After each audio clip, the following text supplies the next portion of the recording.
రోజు రోజుకి గోల్డ్ రేట్లు పెరుగుతున్నాయి. తాకట్లో ఉన్న బంగారానికి వడ్డీలు పెరుగుతున్నాయని టెన్షన్ పడుతున్నారా? కొమ్మూరి గోల్డ్ వచ్చాక ఆ టెన్షనే పోయింది. కొమ్మూరి గోల్డ్. ఇండియాలో ఆర్థిక ఎమర్జెన్సీ విధించబోతున్నాడు మోడీ అని ఇప్పుడు వార్తలు వస్తున్నాయి. అసలు ఆర్థిక ఎమర్జెన్సీ ఏంటి అంటే ఏంటి?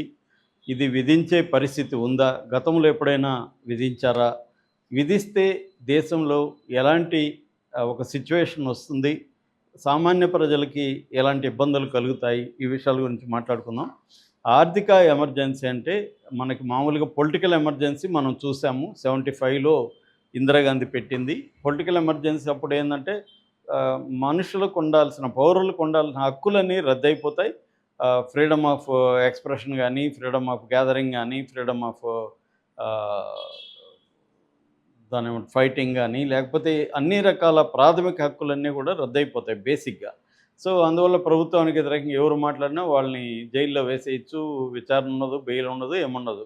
అది బేసిక్గా అది అందరూ చూశారు. అయితే ఎకనామిక్ ఎమర్జెన్సీ అనేది ఇండియాలో ఇప్పటి వరకు రాలేదు, కానీ ఇప్పుడు వస్తుంది అనేది చెబుతున్నారు. ఎందుకంటే ఇటువంటి క్రైసిస్ మనకి ఇంత ముందు రాలేదు, ఈ స్థాయిలో క్రైసిస్ ఎప్పుడు రాలేదు. కాబట్టి పైగా మోడీ ఈ హైదరాబాద్ వచ్చినప్పుడు చాలా రకాల ఇది ఆస్టెరిటీ మెజర్స్ అంటారు. ఆస్టెరిటీ మెజర్స్ని ఆయన చెప్పేసిపోయాడు. అంటే పెట్రోలు డీజిల్ తక్కువ వాడండి, బంగారం 1 ఇయర్ కొనకండి, ఆ తర్వాత పూలింగ్ పేరుతో అందరూ కలిసి ఒక వెహికల్ వెళ్ళండి. మొన్నేదో జోక్ కూడా చూసాం, ముగ్గురు ఒకే బైక్లో వెళ్తుంటే మీరు ఎందుకు ముగ్గురు బైక్లు వెళ్తున్నారు, చలానా కట్టమంటే మేము కట్టం సార్, మోడీనే కదా చెప్పమన్నాడు, పూలింగ్లో వెళ్ళమన్నాడు, అలాగే మేము ముగ్గురు కలిసి బైక్లో వెళ్తున్నాం అనేది వాళ్ళు వాదించారు. అలాగా అది దాంతోపాటు మోడీ కాన్వాయ్లు తగ్గించుకోవడం, అది చూసి చంద్రబాబు, పవన్ కళ్యాణ్ లాంటి వాళ్ళు మిగతా వాళ్ళు తగ్గించుకోవడం, కొంతమంది మంత్రులు సైకిళ్ళల్లో రావడం, ఈ డ్రామాలంతా నడుస్తున్నాయి.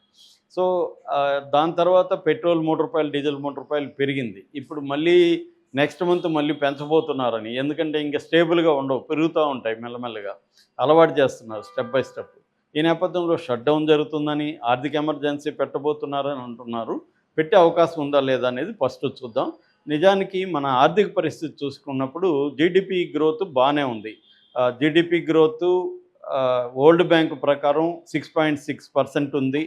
IMF ప్రకారం 6.5 ఉంది. తర్వాత గోల్డ్మ్యాన్ సాక్స్ సంస్థ ప్రకారం 6.9 ఉంది. మన ఎకనామిక్ సర్వే ప్రకారం 7.2 వరకు కూడా మన జీడిపి గ్రోత్ వెళ్తుంది. అంటే జీడిపి గ్రోత్ దేన్ని తెలియజేస్తుందంటే స్టేబుల్ ఎకనామీని తెలియజేస్తుంది. ఎకనామీ ఎక్స్పాండ్ అవుతుంది, కుచించుకుపోవట్లేదు. ఇన్ఫ్రాస్ట్రక్చర్ మీద ఇన్వెస్ట్మెంటు స్టేబుల్గా నడుస్తుంది. మ్యానుఫ్యాక్చరింగ్ సెక్టర్ యాక్టివ్గా ఉంది. తర్వాత అర్బన్ కన్జంప్షన్ కూడా స్టేబుల్గానే ఉంది, పడిపోలేదు దారుణంగా అనేది ఈ జీడిపి గ్రోత్ తెలియజేస్తుంది. అయితే జీడిపి ఒక్కటే కాదు, మిగతా అంశాలు కూడా చూడాలి. అది ప్రధానంగా చూసుకున్నప్పుడు అన్ఎంప్లాయ్మెంట్ బాగా భయపెడుతుంది. అన్ఎంప్లాయ్మెంట్ రేటు పెరిగిపోయింది, 15% వరకు వెళ్తుంది.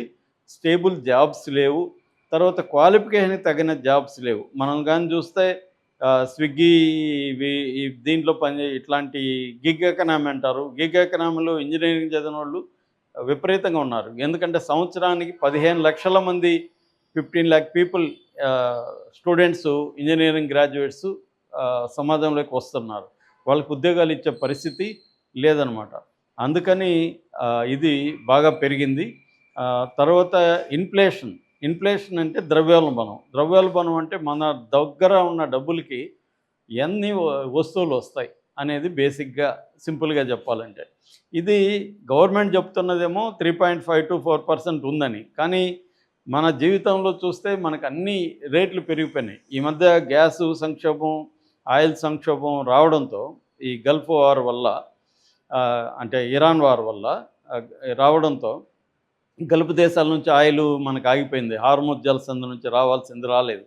దానివల్ల ఏమైందంటే అన్ని రేట్లు పెరిగిపోయినాయి. టీ రేట్లు, కాఫీ రేట్ల దగ్గర నుంచి అన్ని రేట్లు పెరిగిపోయినాయి, క్వాంటిటీ తగ్గిపోయింది.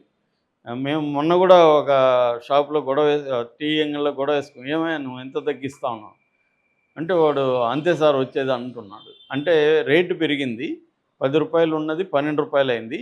ఆ గ్లాసులో పోసేది తగ్గిపోయింది. అలాగా ప్రతిదీ, ఇడ్లీ సైజు తగ్గుతుంది, రేటు పెరుగుతుంది. అలాగా ప్రతిదీ రేట్లు పెరిగిపోతున్నాయి.